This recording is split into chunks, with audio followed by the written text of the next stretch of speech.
آتے اس نے سوال کرنے لگی جو اپنے بیڈ میں کچھ سامان ڈال رہی تھی۔ ہاں، زیادہ کچھ اٹھانا تھا ہی نہیں۔ یہ کیا ہے؟ اس نے ہاتھ میں ایک پیکٹ دیکھتے رومی نے سوال کیا۔ یہ میرا جوڑا ہے، اماں جی کے نواسے کی شادی پر بنوایا تھا 2 سال پہلے، صرف ایک ہی دفعہ پہنا ہے۔ وہ خوبصورت سی قمیض اور غرارہ کھول کر اسے دکھانے لگی۔ خوبصورت ہے یہ تو بہت زیادہ۔ رومی نے ستائشی نظروں سے ہلکے گلابی رنگ اور گولڈن کے امتزاج والے اس جوڑے کو دیکھا جس پر شیشے کا کام ہو رکھا تھا۔ مجھے کیوں دکھا رہی ہو؟ رومی نے سوالیہ نظروں سے اسے دیکھا۔ تم یہ ساتھ لے کر جاؤ، بھائی نے کہا تھا وہ تمہیں کل شاپنگ پر لے جائیں گے، لیکن پھر بھی اگر تمہارا دل نہ کرے جانے کا یا تمہیں بازار جانے کے بعد کچھ اچھا نہ لگے تو تم یہ پہن سکتی ہو۔ اس کی بات پر رومی کا ہاتھ ماتھے پر گیا۔ تم پاگل ہو گئی ہو مومل، میری ماما کے بہت سارے فینسی ڈریسز ہیں میرے پاس، انہی میں سے ایک پہن لوں گی میں۔ مجھے تو پتہ بھی نہیں تھا کہ ارشمیر شاپنگ پر لے کر جائے گا مجھے۔ وہ اپنا سامنے پڑا جوڑا طے کرنے لگی۔ ارے تو کیا ہو گیا، تم یہ بھی لے جاؤ۔ میری ماں، صرف 3 فنکشن ہیں، اتنے سارے کپڑے کیوں لے کر جاؤں بلا وجہ؟ وہ اسے گھورتی ہوئی بیڈ سے اٹھ کھڑی ہوئی۔ مومن نے منہ بناتے جوڑا اٹھا لیا۔ وہ اسے اس غرارے میں دیکھنا چاہتی تھی۔ اچھا ٹھیک ہے، ادھر دو، یہ منہ مت بناؤ۔ رومی نے مسکراہٹ دباتے اس کے ہاتھ سے جوڑا لے لیا۔ مومل کا چہرہ چمک اٹھا۔ سنو، ارشمی کو کچھ ہوا ہے کیا؟ بھائی کو کیا ہوگا؟ کیوں، کیا ہوا؟ مومل نے کچھ الجھ کر سوال کیا۔ ویسے ہی بس مجھے ایسا محسوس ہوا جیسے۔ اس سے پہلے وہ جملہ مکمل کرتی ارشمیر کمرے میں داخل ہوا۔ اس نے ان دونوں کے چہرے پر نظر ڈالی اور پھر ایک طرف رکھے سامان کی طرف بڑھا۔ کچھ اٹھانا تو نہیں ہے تم نے؟ مزید اس کے بغیر اس کی جانب دیکھے وہ رومی سے ہی مخاطب تھا۔ نہیں، رامین نے بغور اسے دیکھا جو صبح سے اکھڑا اکھڑا سا تھا۔ چلو پھر 2 بجے سے پہلے پہنچ جائیں تو بہتر ہوگا۔ وہ سامان اٹھا کر باہر نکلا اور رومی نے تھکی تھکی سی سانس ہوا میں خارج کی۔ نہ جانے یہ 6-7 دن وہ اس کے ساتھ کیسے گزارے گی۔ پریشان نہیں ہو، یہی موقع ہے بھائی کے قریب ہونے کا، موقع کا فائدہ اٹھاؤ۔ اس کی سوچ پڑتے مومن نے اس کا بازو سہلایا تو اس نے سر ہلایا۔ حدید کا خیال رکھنا، رامین نے کمرے سے نکلتی ہوئی بولی۔ بھائی سے زیادہ تو تم فکر کرنے لگی ہو اس کی، مومن نے مسکراتے ہوئے کہا تو وہ بھی مسکرا دی اور حدید کے کمرے میں داخل ہوئی۔ پھر جھک کر گہری نیند سوتے حدید کا ماتھا چوما۔ کیا ہوا بھائی؟ تبھی مومل کی نظر کمرے کے باہر کھڑے ارشمیر پر گئی جو حدید پر جھکی رامین کو دیکھ رہا تھا۔ رامین نے بھی حدید سے دور ہو کر ارشمیر کو دیکھا تو وہ اس پر سے اپنی نظر ہٹا گیا۔ کچھ نہیں، وہ میں اپنا کارڈز اٹھانے آیا تھا، ارشمیر کہتا ہوا اپنے کمرے کی جانب جانے لگا، لیکن رامین کی آواز پر اسے رکنا پڑا۔ میں نے اٹھا لیے ہیں، رامین نے کہتے ہوئے کندھے پر لٹکتا سلنگ بیگ کھولا اور ایک کارڈ کا کور نکال کر اسے دکھایا۔ ارشمیر سر ہلا کر دور سے ہی حدید پر ایک نظر ڈالتا باہر کی طرف چلا گیا۔ وہ حدید کے پاس آنا چاہتا تھا مگر رومی کے سامنے وہ اپنی سافٹ سائڈ نہیں دکھاتا تھا، عجیب انسان تھا۔ چلو سب کا خیال رکھنا، رامین اس سے بغلگیر ہوئی۔ تمہارے واپس آنے تک میرے خیال میں اماں جی چلی جائیں گی۔ اس کی بات پر رومی ہنس دی۔ اتنی بھی بری نہیں ہے اماں جی ویسے۔ رامین کے کہنے پر مومل نے آنکھیں گھمائی۔ فون کا چارجر کا کیا کرو گی؟ دروازے کی جانب جاتے مومل نے اسے سوال کیا۔ اشمیر کا استعمال کر لوں گی یا پھر اگر مارکیٹ کا چکر لگا تو خرید لوں گی، ابھی تو بیٹری ڈیڈ ہے، تمہارے چارجر پر چارج ہوا ہی نہیں۔ اس کی بات پر مومل نے سر ہلا دیا۔ اس کے فون کا چارجر کل سے خراب تھا۔ اچھا جاؤ تم، اللہ حافظ، دروازہ صحیح سے لاک کر لینا۔ رامین نے باہر آتے دیکھ کر اشمیر نے مومل سے کہا تو جی بھائی کہتی دروازہ بند کر گئی۔ میں سانگز چلا لوں؟ تھوڑا ہی سفر گزرا تھا جب ارشمیر نے رامین کو کہتے سنا۔ نہیں، وہ ایک لمحہ ضائع کیے بغیر اس نے سپاٹ لہجے میں جواب دیا۔ رامین نے گھور کر ارشمیر کو دیکھا۔ گاڑی میں بہت خاموشی ہے، مجھے خاموشی پسند ہے۔ ہوئی سرد سا انداز۔ رامین نے اس کا ایٹیٹیوڈ پر آنکھیں گھمائی۔ مگر مجھے نہیں پسند۔ وہ جانتی تھی سامنے والے کو اس کی پسند سے فرق نہیں پڑتا۔ میں نے تم سے تمہاری پسند نہیں پوچھی۔ رامین نے مٹھی بھیج دی، آنکھیں بند کر کے گہرا سانس لیا، ضبط کرنے کی کوشش کی۔ مگر میں بتا رہی ہوں نا۔ کیوں بتا رہی ہو؟ ارشمیر نے چہرہ موڑ کر ایک نظر اسے دیکھا۔ رامین نے بمشکل خود کو کچھ کہنے سے باز رکھا اور رخ موڑ کر بیٹھ گئی اور اپنے خیالوں میں ایسی گم ہوئی کہ اسے احساس ہی نہ ہوا کب گھنٹہ گزرا اور کب ارشمیر نے فلیٹ کے سامنے گاڑی روکی۔ کچھ نیند بھی دماغ پر طاری ہو رہی تھی۔ اترو گاڑی سے، اس کی آواز پر رامین نے چونک کر نیند میں ڈوبی آنکھوں سے اسے دیکھا اور پھر گاڑی سے باہر نظریں دوڑائیں۔ سن نہیں رہی؟ اترو یار۔ ارشمیر نے اسے ویسے ہی بیٹھا دیکھ کر دوبارہ مخاطب کیا اور اپنی طرف کا دروازہ کھولا۔ اس کے انداز پر رامین کے ماتھے پر بل پڑے۔ وہ گاڑی سے اتری اور ارشمیر کو دیکھا جو ڈگی سے سامان نکال کر دروازے کی جانب بڑھا تھا۔ ایسے کیوں بات کر رہے ہیں آپ مجھ سے؟ لہجے میں کچھ غصے کا عنصر بھی تھا جو ارشمیر کے رویے پر اسے آ رہا تھا۔ کس طرح سے بات کر رہا ہوں میں؟ سامان دروازے کے سامنے رکھتا وہ اس کی جانب مڑا اور سوالیہ نظروں سے رامین کو دیکھا جو گاڑی سے باہر کھڑی تھی، ایسے عجیب طریقے سے غصے میں۔ تو کیا میں غصہ نہیں کر سکتا؟ ارشمیر نے آئی برو جھکائی۔ نہیں۔ رامین نے یک لفظی جواب دینے پر اکتفا کیا۔ کیوں؟ ارشمیر نے آنکھوں میں سوالیہ نشان ابھرے۔ کیوں؟ کیونکہ میں آپ کی بیوی ہوں۔ رامین نے اسے ایسے بتایا جیسے اسے تو معلوم ہی نہیں تھا۔ اس کے علاوہ وہ بیچاری اور کیا ہی کہہ سکتی تھی۔ اچھا واقعی، دو آئینی انداز سے کہتے ارشمیر نے اب کی بار گہری نظر سے چند قدم کے فاصلے پر کھڑی رامین کو دیکھا۔ اس کی نظر اور انداز پر وہ زد ہوئی۔ کیا مسئلہ ہے آپ کے ساتھ؟ اونچی آواز میں سوال کرنے لگی، لہجے میں چڑچڑا پن تھا۔ آرام سے بات کرو، ارشمیر نے اسے وارن کیا۔ نہیں تو کیا کر لیں گے آپ؟ رامین نے تنک کر سوال کیا۔ ارشمیر ایک ہی جس میں اس تک پہنچا اور اسے کندھے سے پکڑ کر گاڑی سے لگایا۔ اس سے پہلے رامین کچھ سمجھتی اس کے ہونٹوں پر جھکتا اس کا سانس روک گیا۔ رامین کی آنکھیں کھلی کی کھلی رہ گئیں۔ اس کا ہاتھ ارشمیر کے سینے پر جا ٹھہرا مگر اس نے ارشمیر کو پیچھے نہ کیا۔ وہ اس کے لمس پر کانپ اٹھی تھی جبکہ ارشمیر اس کی عقل ٹھکانے لگانے کے ساتھ ساتھ خود کو سراب کر رہا تھا۔ چند لمحوں بعد وہ پیچھے ہوا تو رامین نے اس کا بازو اپنی سخت گرفت میں لیا ورنہ اسے ٹانگوں پر کھڑے رہنا مشکل لگ رہا تھا۔ وہ بے یقینی سے اسے دیکھ رہی تھی جیسے یقین کرنا چاہ رہی ہو کہ جو ابھی ہوا تھا وہ واقعی ہوا تھا یا ارشمیر ہی تھا۔ چلنا ہے یا پھر دوبارہ بتاؤں کہ میں کیا کچھ کر سکتا ہوں؟ رامین کا سرخ چہرہ جھلس اٹھا۔ اس کے ہاتھ میں پکڑی چابی جھپٹنے والے انداز میں لیتی ہوئی تیزی سے دروازے کی جانب بڑھی مگر اضطراب کا شکار ہوتی وہ چاہ کر بھی دروازہ نہ کھول سکی۔ ارشمیر چند لمحے اسے دیکھتا رہا، پھر اس کے پاس جاتے دونوں ہاتھ اس کے کندھے پر رکھتے اسے آرام سے دور کیا اور اس کے ہاتھ سے چابی لی تو رامین نے ہونٹ کچلا۔ اگلے 3 سیکنڈ میں دروازہ کھل چکا تھا۔ ارشمیر نے چہرہ موڑ کر رامین پر ایک جتاتی نظر ڈالی تو وہ نظریں چراتی اندر چلی گئی۔ ارشمیر سر نفی میں ہلاتا سامان اٹھانے لگا۔ مسلسل بجتے فون نے اس کی نیند میں خلل پیدا کیا تو اس نے ہاتھ بڑھا کر سائڈ ٹیبل پر پڑا فون اٹھایا۔ بندی آنکھوں سے اس نے اسکرین پر جگمگاتا صوفیہ کا نام دیکھا۔ ہیلو۔ اس نے کال اٹینڈ کرتے فون کان سے اٹھایا۔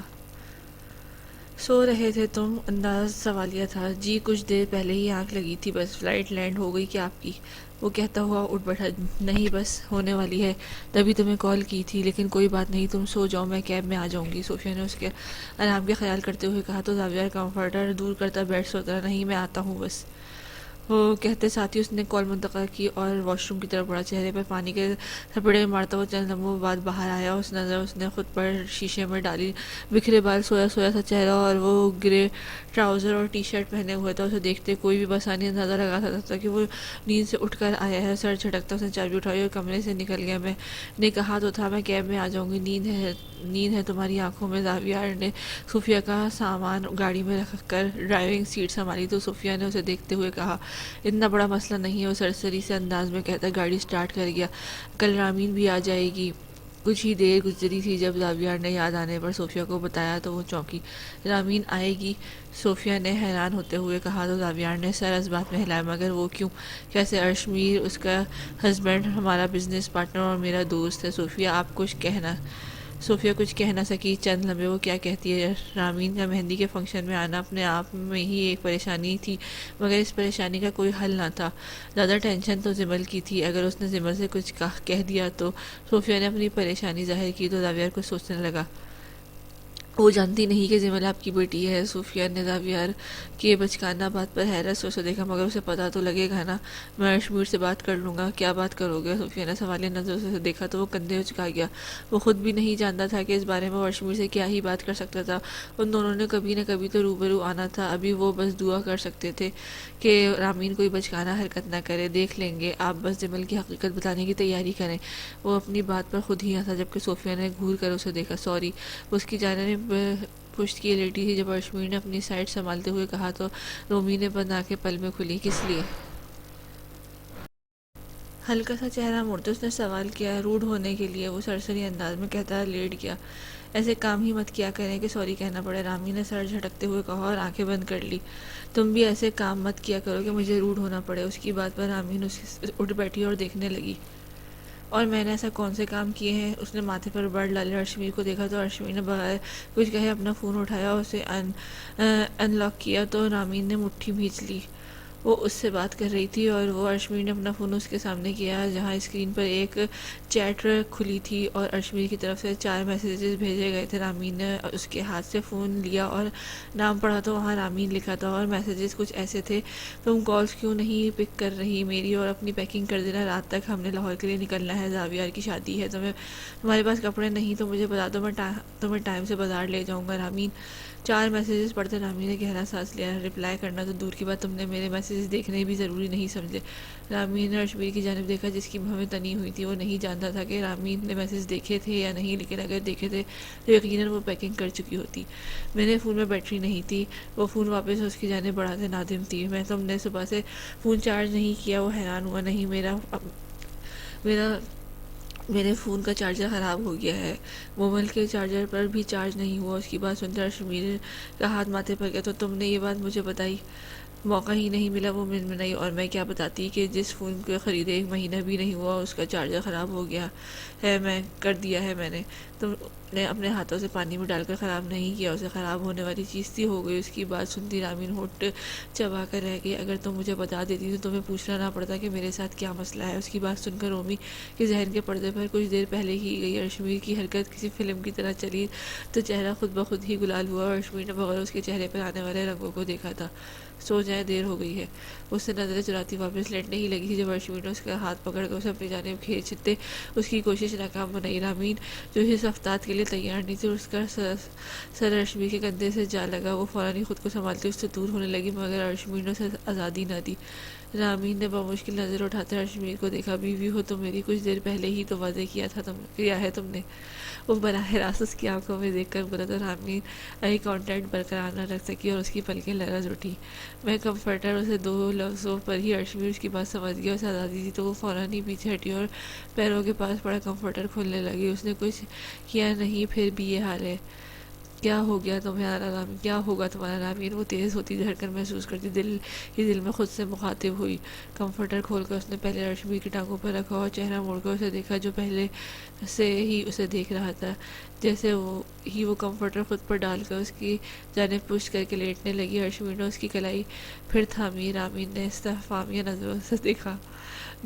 بیوی شب بخیر بھی کہتی ہے، وہ اسی کے الفاظ کو لوٹاتا جیسے جتا رہا تھا۔ رامین نے دھیرے سے اس کو شب بخیر کہا اور ایک لمحے کے لیے بھی دیر کیے بغیر اس کی جانب پشت کرتی لیٹ گئی۔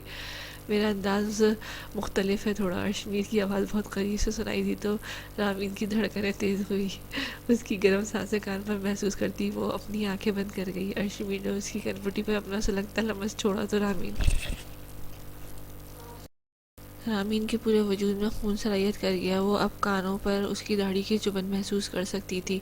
آپ کو شیو کروا لینی چاہیے۔ اس کی داڑھی بڑھ گئی تھی، تبھی وہ اس کے دور ہونے پر آہستگی سے بولی۔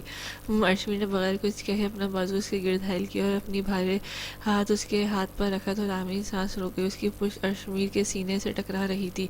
کچھ ہی دیر گزری جب اسے ارشمیر نیند میں ڈوبتا محسوس ہوا۔ رامین نے ہاتھ بڑھا کر لیمپ آف کیا اور ناچار وہ بھی آنکھیں بند کر گئی۔ اس شخص کے اتنا قریب ہوتا سونا تو ویسے محال تھا۔ کتنی دیر لگاؤ گی زمل؟ حد ہوتی ہے، صبح سے اٹھی ہو اور اب تک تمہاری تیاری نہیں مکمل ہوئی۔ زینیا باجی اور امی جان چلی بھی گئی ہیں اور تمہاری وجہ سے ابھی تک نوریہ بھی یہی ہے، صوفیہ نے تیسری مرتبہ اسے کمرے میں آتے اسے سنائی تھی، مگر اب کی بار کچھ زیادہ ہی سنا دی کیونکہ زمل کی تیاری تھی کہ مکمل ہونے کا نام ہی نہیں لے رہی تھی۔ چچی جان کیوں ڈانٹ رہی ہیں اسے؟ آپ کو جلدی جانا تھا تو موم کے ساتھ چلی جاتی ہیں۔ زمل کے کچھ کہنے سے پہلے آمن نے وہاں آتے صوفیہ کو ہلکا پھلکا کیا۔ وہی تو بلا وجہ ماما مجھے ڈانٹ رہی، مہمانوں کے سے پہلے دلہن جائے گی کیا؟ زمل نے صوفیہ کو دیکھتے نہ روٹھے پن سے کہا اور بیڈ پر بکھری چوڑیاں اٹھا کر پہننے لگی۔ صوفیہ آنٹی یہاں آئے پلیز، یہ دوپٹہ پھر سے گر رہا ہے۔ کچھ کہنے ہی لگی تھی جب نوریہ کی آواز اس کے سماعتوں سے ٹکرائی۔ ایک تو اتنا کچا کام کرتی ہے نا یہ پارلر والی لڑکیاں۔ صوفیہ بڑبڑاتی ہوئی نوریہ کی طرف چلی گئی۔ وہ ابھی اس کا بھاری دوپٹہ پن اپ کر کے آئی تھی مگر وہ اتنا بھاری تھا کہ ٹک ہی نہیں رہا تھا۔ آؤچ! آمن نے چونک کر زمل کو دیکھا۔ کانچ کی 2 چوڑیاں ٹوٹتی زمین پر جا گری اور ساتھ ہی زمل بھی سسک اٹھی۔ یا اللہ! اس نے مسل سے رستے خون کو دیکھا۔ زمل کی آنکھوں میں نمی اترنے لگی، اس کے ہاتھ سے نظر ہٹا کر دھندلائی آنکھوں سے اپنی طرف آتے امن کو دیکھا۔ ادھر دکھاؤ، ارے لڑکی کوئی تو سیدھا کام کر لیا کرو زمل، کتنی چوٹ لگوا لی خود کو۔ امن نے اسے کندھوں سے پکڑتے بیڈ پر بٹھایا اور فوراً ہی سائڈ ٹیبل پر پڑے ٹیشو باکس سے ٹیشو نکال کر اس کے ہاتھ پر رکھا۔ زمل نے آنسو فوراً ہی اس کی آنکھوں سے نکلتے تھوڑی سے ٹپکنے لگے۔ وہ ہرگز نہ روتی اگر اس کا دل نہ بھر آتا۔ رات کو نیند ویسے ہی پوری نہ ہوئی تھی، صبح بھی جلدی اٹھ گئی تھی، اور پھر اتنے کام، جیسا میک اپ وہ کرانا چاہتی تھی ویسا میک اپ بھی نہ ہوا، اور پھر وقفے وقفے سے پڑنے والی صوفیہ کی ڈانٹ پر اس کا دل بھر آیا تھا، اور چھوٹی سی چوٹ پر وہ فوراً رونے لگی تھی۔ صرف بہانہ چاہیے تھا آنسوؤں کو نکلنے کا۔ ارے ارے، رونا نہیں ہے، ادھر دیکھو۔ امن اس کا چہرہ اوپر کرنا چاہا تو اس کے ہاتھ پرے کر گئی۔ زمل، میک اپ نہیں خراب کرو اپنا۔ امن اس کے ساتھ بیٹھ گیا، اس کے ہاتھ تھام کر ٹیشو سے صاف کرنے لگا۔ خون رکا نہیں تھا۔ میں بینڈیج لاتا ہوں۔ امن اس کا ہاتھ چھوڑ کر اٹھا اور کمرے سے نکل گیا۔ جمل نے دوسرے ہاتھ سے آنسو صاف کیے اور اپنا ہاتھ دیکھا، جہاں کٹ چھوٹا سا ہی تھا مگر خون ابھی بھی نکل رہا تھا۔ وہ آنکھیں جھپکاتی خود پر کنٹرول کرنے لگی۔ ادھر دکھاؤ۔ چند لمحے بعد وہ بینڈیج لیے واپس آیا، اس کے ساتھ بیٹھتے اس کے ہاتھ تھام کر ایک مرتبہ معائنہ کیا، پھر ٹیشو سے اس کا صاف کرنے کے بعد بینڈیج اس پر لگا دی۔ تھینک یو، وہ بھرائی ہوئی آواز میں کہتی اس کے پاس سے اٹھ کھڑی ہوئی۔ امن نے اس کی پشت کو دیکھا جو اب شیشے کے سامنے جا کھڑی ہوئی تھی اور ٹیبل پر پڑا پرفیوم خود پر چھڑک رہی تھی۔ تیار ہو گئی تم؟ وہ کمرے میں داخل ہوتا اس کی پشت کو دیکھتا سوال کرنے لگا۔ جی، ہو گئی ہوں۔ وہ سائڈ ٹیبل کے دروازے کھولے کچھ تلاش کر رہی تھی۔ کیا ڈھونڈ رہی ہو؟ ارشمیر نے سوالیہ نظروں سے اسے دیکھا تو سیدھی ہوئی، چہرے پر اضطراب تھا۔ ہلکے گلابی رنگ کا چولی اور غرارہ پہنے، چہرے پر ہلکا پھلکا میک اپ کیے وہ بلا کی حسین لگ رہی تھی۔ ارشمیر کے دل نے اقرار کیا تھا، رنگ نہیں مل رہی۔ وہ ہونٹ اچلتی ڈریسنگ ٹیبل کی جانب بڑھی۔ کون سی رنگ؟ اس کے سوال پر رامین کا ٹیبل کا دراز کھولتا ہاتھ تھم گیا۔ وہ جو رنگ آپ نے دی تھی۔ وہ دروازہ کھولنے کے بجائے اس کی جانب رخ کر کے کھڑی ہوئی تو ارشمیر کے ماتھے پر بل پڑا، جبکہ رامین چہرے پر معصومیت سجائے ہوئے تھی۔ منہ دکھائی والی؟ اس نے سوالیہ نظروں پر رامین نے سر اس بات میں ہلا دیا۔ ارشمیر نے لب بیچے اسے دیکھا۔ نہیں، گم نہیں ہوئی وہ، میں اپنے ساتھ لائی تھی، مجھے یاد نہیں آ رہا میں نے رہی کس میں تھی۔ رامین نے فوراً وضاحت دی تو ارشمیر نے ہلکا سا سانس بھرا۔ میں پرس میں چیک کرتی ہوں، کہتی ہوئی الماری کی جانب بڑھی اور الماری سے اپنا پرس نکالا۔ پرس میں 2-4 ہاتھ مارنے کے بعد ہی اسے انگوٹھی مل گئی تھی۔ اسے فوراً انگوٹھی باہر نکالتے ارشمیر کو دکھائی تو وہ مسکراہٹ دباتا چل کر اس کے پاس آیا۔ رامین نے آنکھیں جھپکاتے اس کے سنجیدہ چہرے کو دیکھا۔ ارشمیر نے اس کے ہاتھ سے انگوٹھی لیا، اس کا دایاں ہاتھ تھام کر اس کی چوتھی انگلی میں ڈال دی۔ یہ رنگ اب تمہاری انگلی سے اترنی نہیں چاہیے۔ اس کی وارننگ دینے والے انداز پر رامین نے تھوک نکلی اور لرزتی ہوئی پلکوں کے ساتھ سر اس بات میں ہلا دیا۔ یہ کیا تم نے عجیب ایسے بھی کیا کر دیا تم نے کہ تم منہ چھپاتی پھر رہی ہو؟ زاویار نے دانت پیستے ہوئے ساتھ بیٹھی نوریہ سے سرگوشی کی تو اس نے مٹھی بھینچ لی۔ 1 گھنٹہ ہی بیٹھنا ہے آپ نے یہاں، بہتر ہوگا کہ خاموشی سے بیٹھیں۔ نوریہ کے دھیمے لہجے میں کہنے پر زاویار نے آنکھیں گھمائیں۔ 5 منٹ پہلے ہی نوریہ کو اس کے ساتھ لا کر بٹھایا تھا، لیکن اس کا گھونگھٹ دیکھتے زاویار کے کانوں سے دھواں نکلنے لگا تھا۔ یہ کیسی پابندی تھی جب وہ اس کی بیوی تھی؟ تم مجھے خاموش ہونے کا کہہ رہی ہو؟ اس لگتے انداز میں بولا۔ جی ہاں، آپ ہی بات کر رہے ہیں نا مجھ سے، آپ سے ہی کہا ہے، وہ دو بدو بولی۔ زاویار سمجھ نہ پایا کہ اس کو کس چیز کا تڑکا تھا جو ایسے انداز میں بات کر رہی تھی۔ سامنے دیکھتے زاویار نے خود کو کچھ کرنے سے باز رکھا۔ چلو گھر چلو، تم سے مجھ سے برا کوئی نہیں ہوگا اب تمہارے لیے، وہ وارننگ کرنے والے انداز میں بولا۔ گھونگھٹ کے پیچھے نوریہ نے آنکھیں گھمائی۔ آپ سے برا ویسے بھی کوئی نہیں، وہ ہلکا سا بڑبڑائی۔ مجھے مجبور نہیں کرو کہ میں ابھی تمہارے ہاتھ پکڑ کے یہاں سے لے جاؤں۔ نوریہ کی بات پر اسے پتنگے ہی لگ گئے تھے۔ ہاں، کر ہی نہ لیں کہیں آپ ایسا کچھ۔ اس کی بات کو ناک سے مکھی کی طرح اڑاتی بولی۔ تم مجھے چیلنج کر رہی ہو؟ زاویار نے چہرہ موڑ کر اسے دیکھا۔ جی ہاں۔ اگلے ہی پل زاویار نے اس کی کلائی اپنی گرفت میں لی اور اپنی جگہ سے اٹھنے لگا۔ زاویار اس کی کلائی پکڑنے پر وہ پہلے حیران ہوئی، پھر اس کے اٹھنے پر ہی بوکھلا اٹھی۔ اس نے فوراً ہی اپنی کلائی آزاد کرانے کی کوشش کی تو وہ کھڑا نہیں ہوا۔ کیوں، اب کیا ہوا؟ اتنی جلدی غبارے سے ہوا نکل گئی؟ اس کے سٹ پٹانے پر وہ محظوظ ہوتا بولا۔ نوریہ کا چہرہ مارے غصے اور خفت کے سرخ پڑ گیا۔ ہاتھ چھوڑے میرا۔ نوریہ نے دانت پیسے۔ اسے صرف ہال میں موجود مہمانوں اور بڑوں کا خیال تھا۔ زاویار تو ویسے ہی سارے لحاظ بلائے رکھتا تھا، اس کے کوئی بعید نہ تھی کہ وہ اب کیا کر دے۔ زاویار بھائی، زمل نے اسٹیج پر آتے زاویار کو گھورا جو نوریہ کی کلائی اپنی گرفت میں لیے ہوتا۔ بیوی ہے میری۔ زاویار نے زمل کو ڈبل گھورا۔ منقوع ہے اور کسی نے دیکھ لیا تو چھوڑے ان کا ہاتھ۔ زمل نے اس کی تصحیح کرنا فرض سمجھا۔ سمجھا۔ منگو اور بیوی میں کوئی فرق نہیں ہوتا، اور جس نے دیکھنا ہے دیکھ لے، شکر کرو صرف ہاتھ پکڑا ہے، گھونگھٹ رہنے دیا ہے۔ نوریا نے آنکھیں بند کرتے گہری سانس لی، دھڑکنیں تو تب سے بے ترتیب تھی جب سے اس نے ساتھ آ کر بیٹھی تھی، اور جب کلائی بھی اس کی گرفت میں تھی۔ آپ سے بحث میں کوئی نہیں جیت سکتا۔ جمل نے بحث شروع کرنے ہونے سے پہلے ہی ہار مانتا سر نفی میں ہلایا تو زاویار کے ہونٹوں پر جتاتی مسکراہٹ بکھری۔ زاویار ہاتھ چھوڑے میرا۔ کچھ دیر بعد نوریا نے سرگوشی نما آواز میں سے مخاطب کیا، پہلے پلیز بولو۔ اس کی بات سن کر نوریا کا بس نہ چلا، اپنے ہاتھوں سے اس کا گلا دبا دیتی، ہرگز نہیں، پھر میں ہاتھ بھی نہیں چھوڑ رہا۔ نوریا نے پیچو تف کہتے دانت پیسے، زاویار پلیز میرا ہاتھ چھوڑ دے، کہا پلیز۔ نوریا نے صبر سے کام لیتے نہ چاہتے ہوئے بھی زاویار نے مسکراتے اس کا ہاتھ چھوڑا تو نوریا نے سکون گڈ گرل کا سانس لیا۔ اشمیر نے گاڑی پارکنگ میں روک کر اپنی گھر طرف کا دروازہ کھولا تو رامین بھی اپنا دوپٹہ سنبھالتی نیچے اتری۔ اشمیر نے روشنیوں میں نظر آتی اس اپسرا پر ایک بھرپور نظر ڈالی۔ مومل کا دیا جوڑا پہنے، بالوں میں لوز کرلز کیے وہ اشمیر کو اپنے دل کے بےحد قریب محسوس ہوئی تھی۔ رامین اپنی سائڈ سے گھوم کر اشمیر کے پاس آئی اور بالوں کو کندھے سے جھٹک کر نظریں اٹھا کر اسے دیکھا۔ اس کی ادا پر اشمیر کے دل کی ایک بیٹ مس کی تھی۔ چلے اندر۔ اس کی نظروں سے وہ گڑبڑا سی گئی۔ اشمیر بغیر کچھ کہے اس کے سراپے سے نظریں چراتا چلنے لگا تو رامین بھی اس کے ہم قدم ہوئی۔ ہال کے اندر قدم رکھنے کے بعد اشمیر کو احساس ہوا کہ ہال میں پارٹیشن کی گئی ہے، یعنی مرد حضرات ایک طرف اور خواتین کے لیے الگ انتظام کیا گیا تھا۔ میں اکیلے کیسے جاؤں گی؟ اشمیر کے قدم روکتے دیکھ کر رامین نے سوال کیا تو وہ تو کسی کو جانتی ہی نہ تھی۔ کیا مطلب کیسے جاؤ گی؟ اشمیر نے سوالیہ نظروں سے رامین کے چہرے کو دیکھا جہاں اضطراب کی کیفیت تھی۔ اشمیر کو آہستہ آہستہ اندازہ ہو رہا تھا کہ وہ جتنی بولڈ اسے لگتی تھی در حقیقت اتنی تھی نہیں، یا شاید اشمیر کے نکاح میں آنے کے بعد سے وہ بدل رہی تھی۔ میں تو کسی کو جانتی نہیں، میں جا کر کیا بولوں گی؟ اس کی بات سن کر اشمیر کا ہاتھ تھامنے پر جاتے جاتے رہ گیا۔ میں زاویار کو کال کرتا ہوں۔ اسے جیب سے فون نکالتے زاویار کو کال کی اور سرسری سی بات کرتے کال منقطع کر کی اور گھور کر رامین کو دیکھا تو اسے فوراً چہرے پر معصومیت سجائی۔ السلام علیکم، آپ زاوی بھائی کی فرینڈ ہیں؟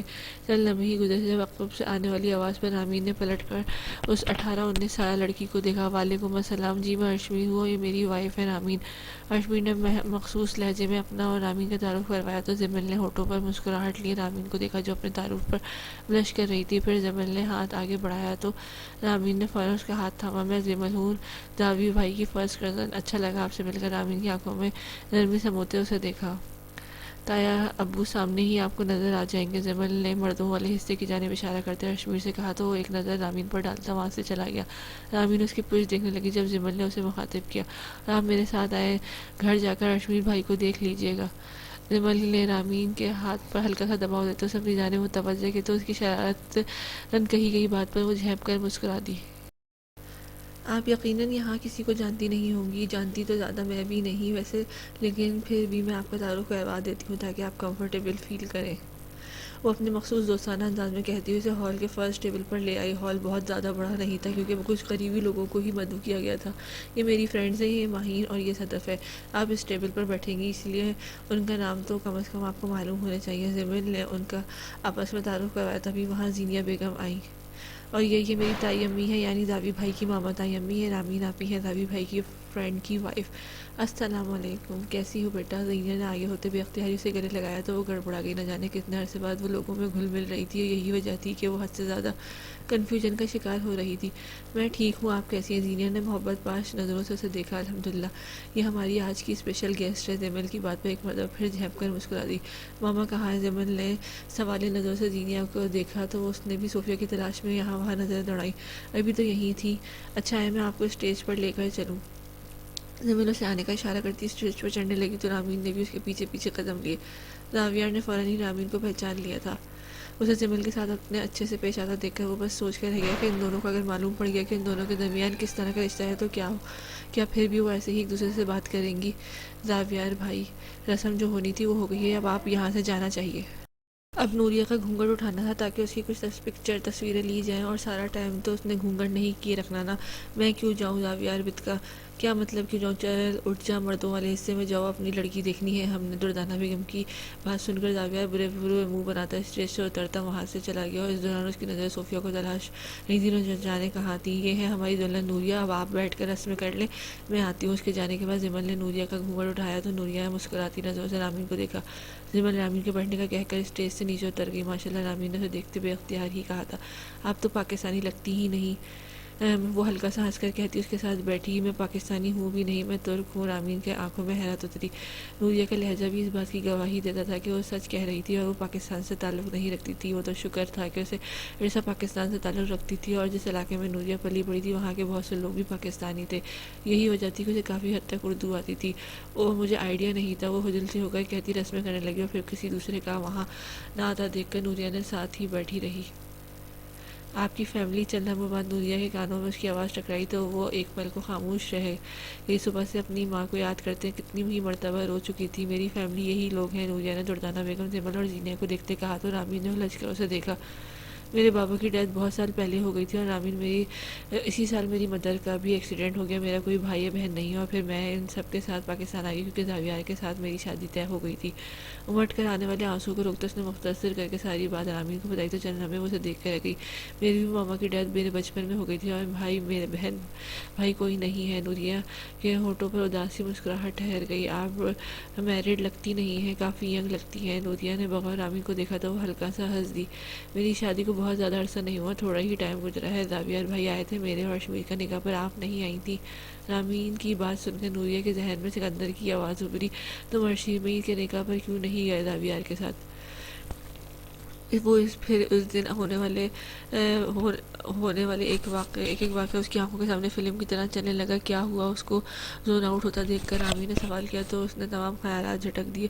کچھ یاد کر رہی تھی میں، جس دن آپ کا نکاح تھا اس دن زاویہ اور میں شاپنگ پر گئے تھے، اور میں حد سے زیادہ تھک گئی تھی کیونکہ میں واپس آنے میں دیر ہو گئی تھی، اسی لیے میں اٹینڈ نہیں کر سکی۔ I am so sorry, Nooria نے تفصیل سے کہتے ہیں آخر میں معذرت کی تو رامین نے فوراً سر نفی میں ہلایا۔ کوئی بات نہیں، ہو جاتا ہے، رامین نے نرمی سے مسکرا کر کہا۔ اس سے پہلے نوریہ کچھ کہتی ہی زمل وہاں آ گئی تھی۔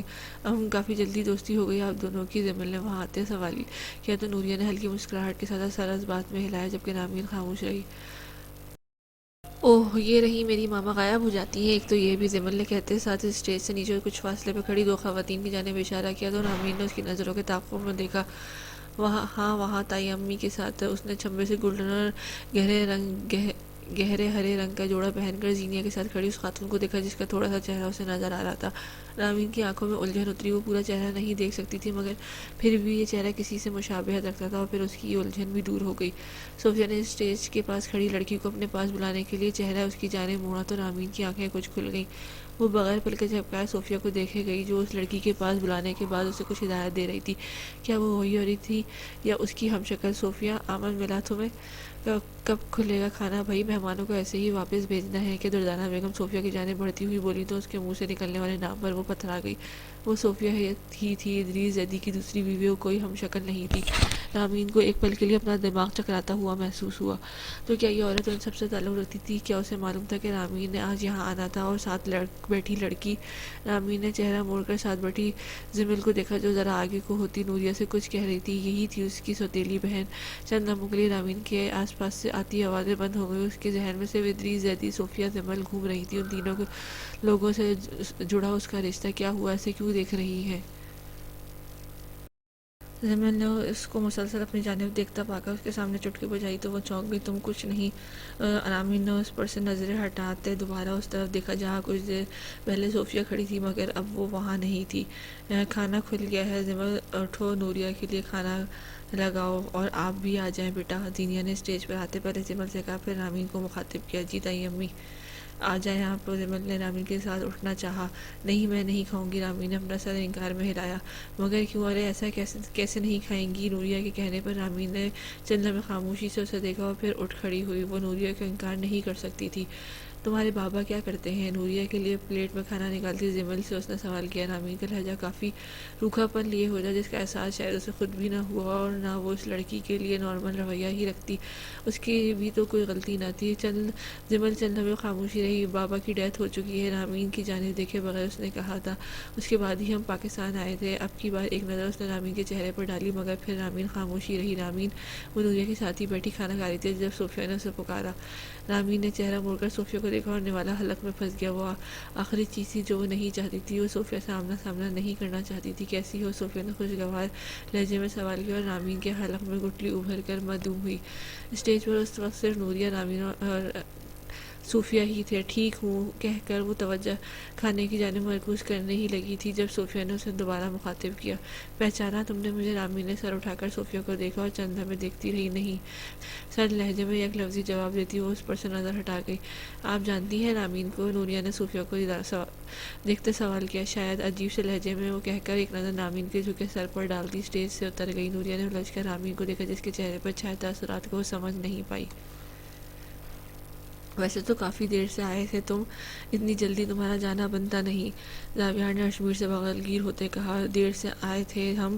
اشمیر نے گھور کر زاویار کو دیکھا۔ نہیں، بالکل نہیں، میں تھوڑا جلدی آ گیا تھا۔ زاویار کے سنجیدگی سے کہنے پر وہ ہنس پڑا۔ بھابھی کو کسی دن لانا گھر؟ نکاح کے فوراً بعد تو تم ریاست نگر چلے گئے تھے، دعوت کرنے کا موقع بھی نہیں دیا۔ زاویار کے کہنے پر اشمیر نے رامین کی جانب دیکھا جس کے رخسار زاویار کے بھابھی کہنے پر دہک اٹھے تھے۔ ضرور، لیکن پہلے تم آنا، میرا نکاح اب پرانا ہو گیا ہے۔ رامین نے چہرہ موڑ کر اشمیر کو گھورا اور اس کی حرکت نوٹ کرتے ہوئے مسکراہٹ دبا گئی۔ مزید ایک دو جملوں کا تبادلہ ہوا اور پھر رامین کا ہاتھ تھام کر وہ اپنی گاڑی کے پاس آ گیا۔ کھانا کھایا تھا تم نے؟ گاڑی اسٹارٹ کرتے ہوئے اشمیر نے اس سے سوال کیا۔ رامین چند لمحے خاموشی رہی۔ اسے کیا بتاتی کہ دو نوالوں کے بعد تیسرا نوالا وہ حلق سے اتار نہیں سکی تھی اور کھانا چھوڑ دیا تھا۔ کچھ پوچھ رہا ہوں میں۔ اشمیر نے اس کی خاموشی اچھی نہ لگی۔ رامین نے خیالات سے نکلتے چہرہ موڑ کر اشمیر کو دیکھا۔ جی کھا لیا تھا۔